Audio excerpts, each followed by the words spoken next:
اول گوشت رو میریزم تو کاسه.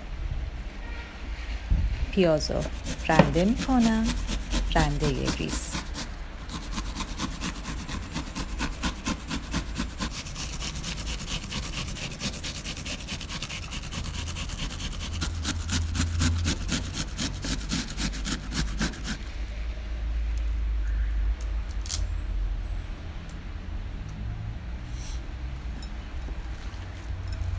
یکم برز میدم تا پیاز با گوشت یکم مخلوط بشه. فلفل سیاه، سماق، نمک حسابی برز میدیم.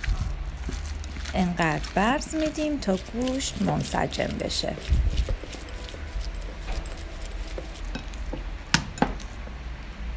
برز میدیم تا مثل یه توپ کوچیک بشه.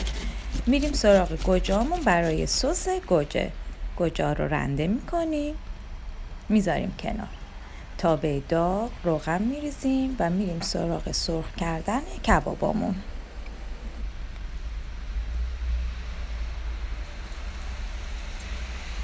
به به،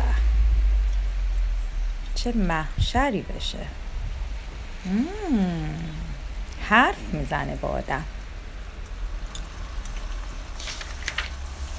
یه طرفش که سرخ شد برمیگردونیم، میریم سراغ سس گوجه. گوجه‌ای رنده شده رو میریزیم توی تابه. با کره و فلفل و نمک مزه دارش میکنیم. میذاریم رو شعله کم بر خودش خارخار بجوشه. یه دور هم میزنیم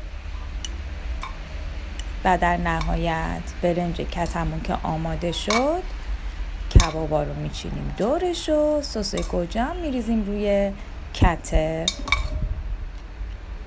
عطر و بویی را افتاده. حتما درست کنید و نوش جان کنید.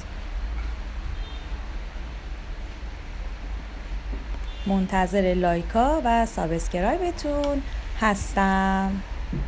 نظراتتون رو برام بذارید، خیلی خوشحال میشم.